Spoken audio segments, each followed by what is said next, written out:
All right, let's review polylines again because this week you're going to be doing some section drawings with hatching and cutting plane lines.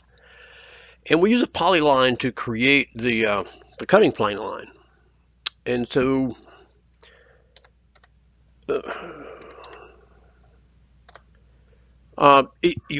we've covered this in the past, and so you kind of pick your points. Drawing them is easy. Okay. Uh, to edit, remember it's P edit, and you get the options of closing the loop or joining two separate ones together. Fit and spline gives it a curve. Okay. The one I want to talk about today is width, because that's going to come into play with your cutting plane line. So if we start the command and give it a first point, and let me see, I'm going to turn on ortho mode. And now we go with the option of width, so W on the keyboard. And then I specify a starting width. Now 0 is the default line width of whatever line type and layer that you're using. So we'll say 0, and it asks for an ending width. And this is how we create an arrowhead.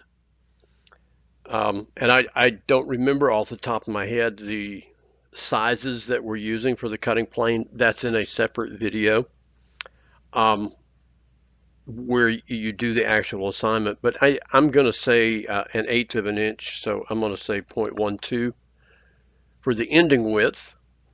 And then you want the length of your arrowhead, and I'm thinking we'll go a quarter of an inch. We'll say 0.25. Okay, now it's kind of hard to see that because I'm zoomed out so far, but then if I move in, and now I need to change my width back.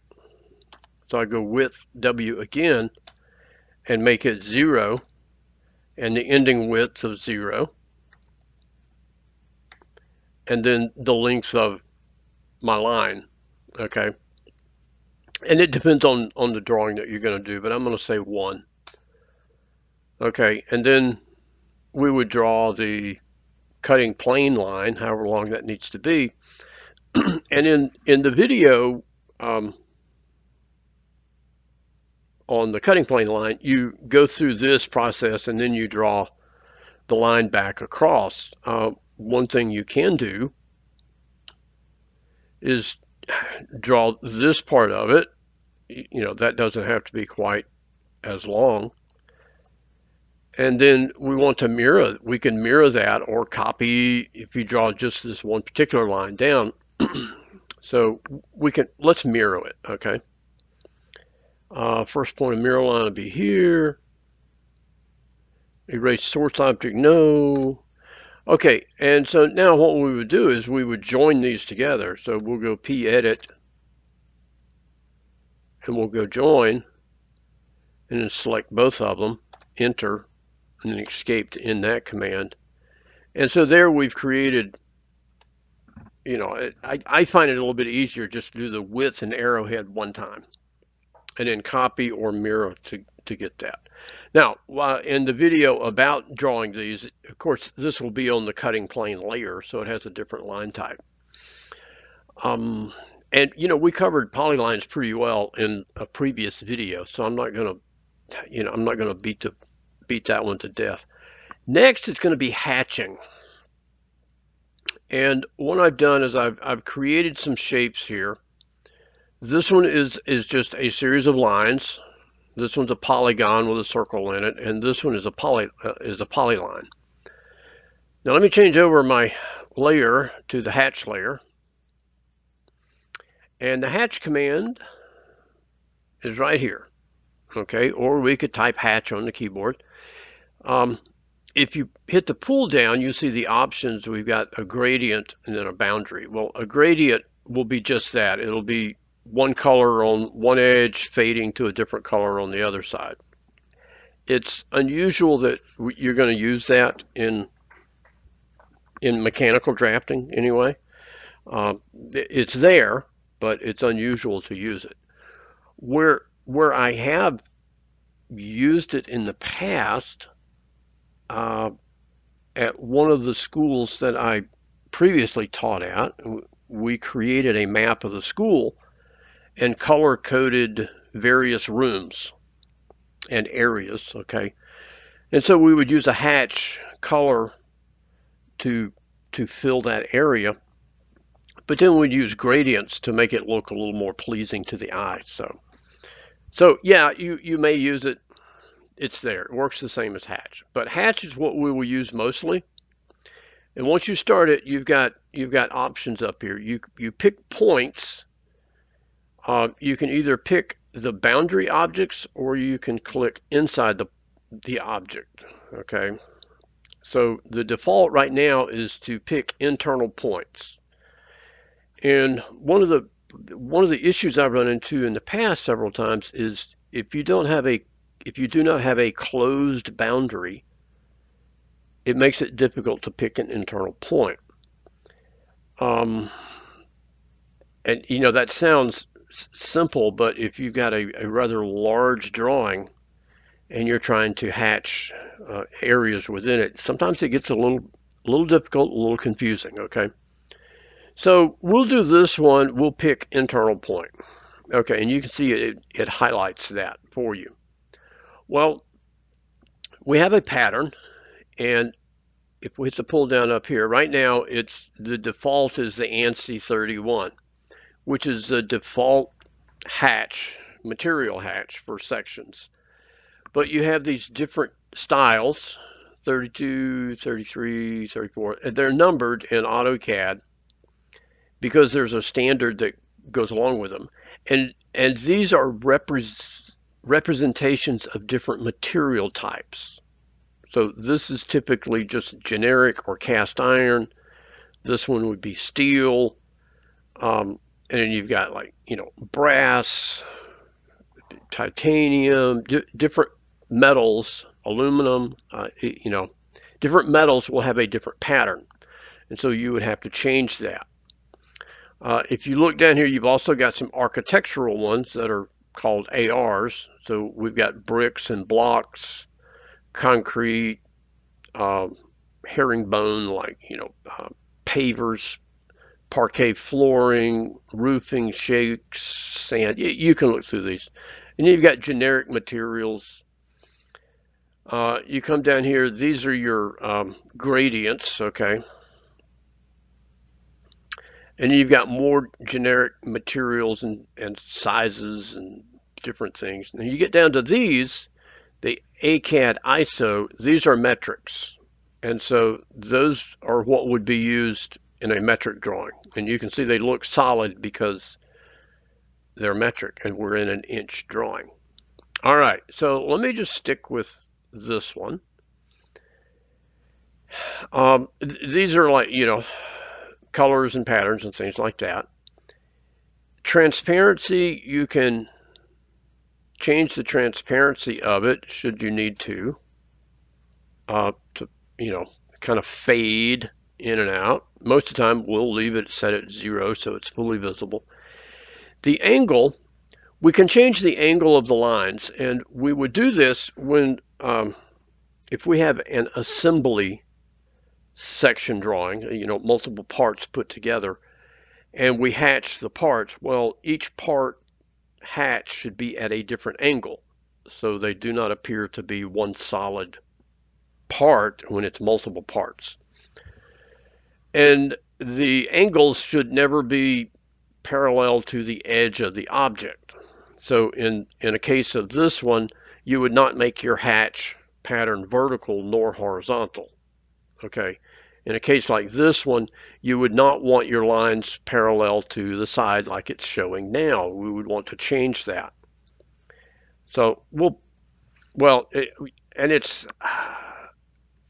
if you hatch multiple objects in the same drawing, it can get complicated if you need to edit just one of them.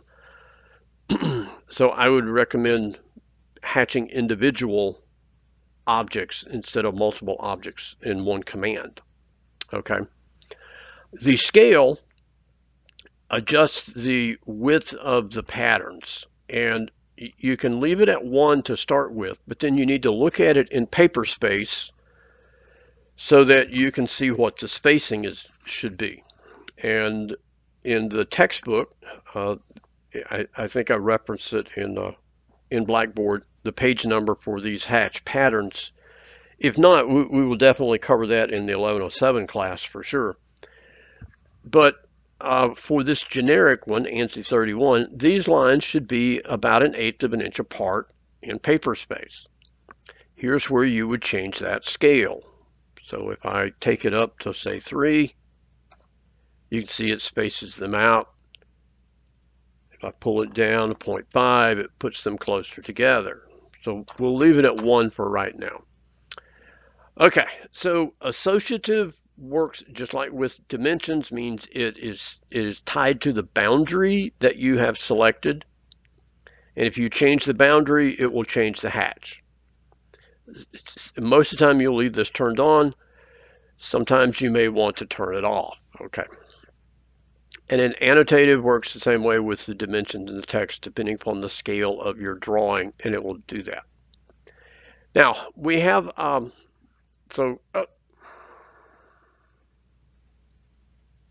let's create that one. Let's move over to this one. And we have what's known as inner island and outer island.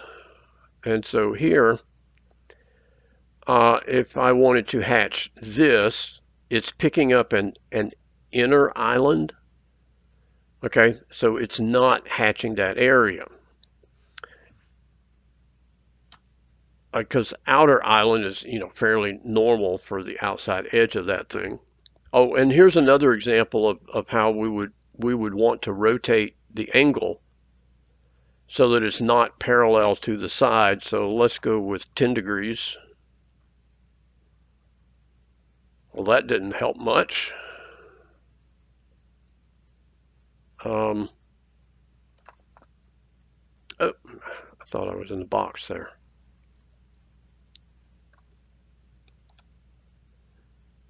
That's not helping either. That looks a little better.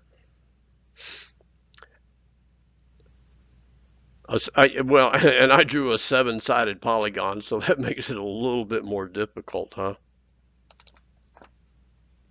55. That kind of looks better. It's kind of going to be hard to do that. Maybe this is a better example down here.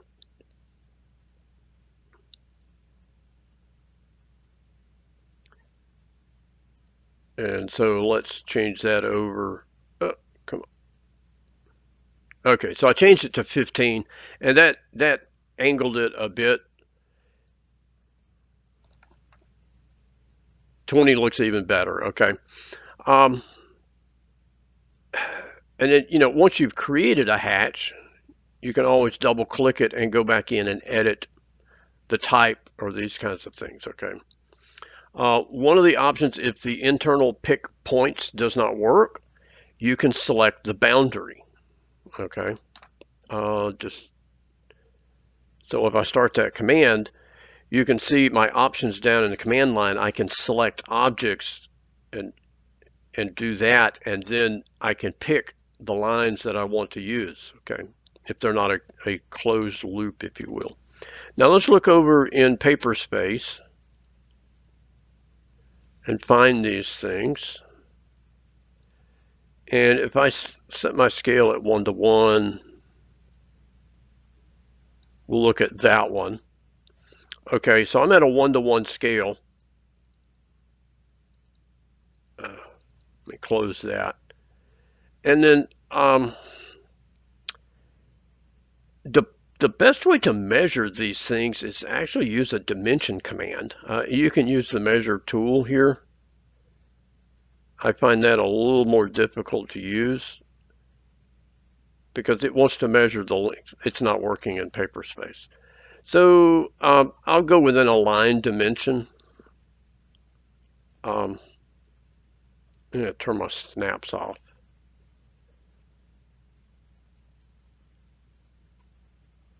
Turn ortho off.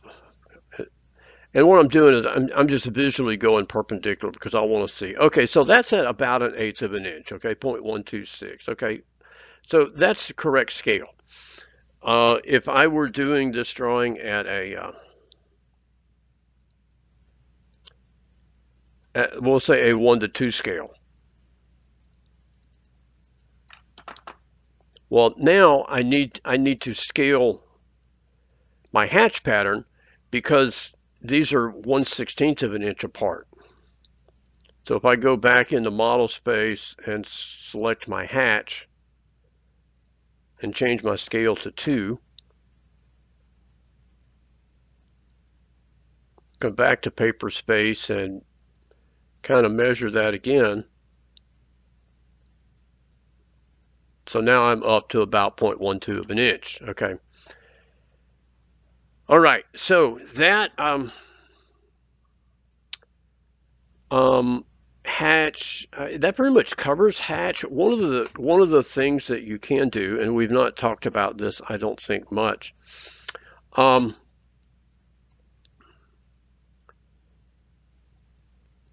let's look at boundaries.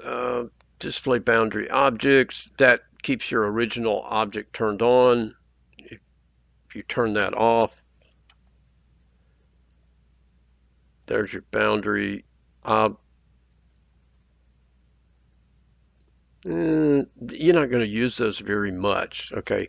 But one of the things for some, especially, it just kind of depends. There's a thing called draw order in AutoCAD, and if you've ever done any graphic arts design or photo editing, you can send things back and forth in the order.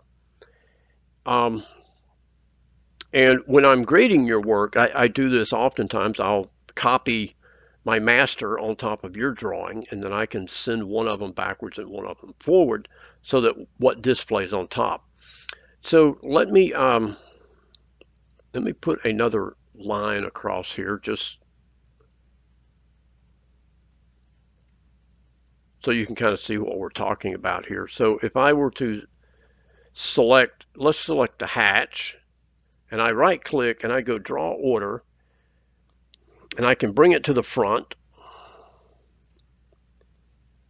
I know it's kind of hard to tell right now, but I've put that yellow line on top of the hatch line. It's rather difficult to tell with that. If you were doing the gradients, that would be easier to see. Um, let me just draw a line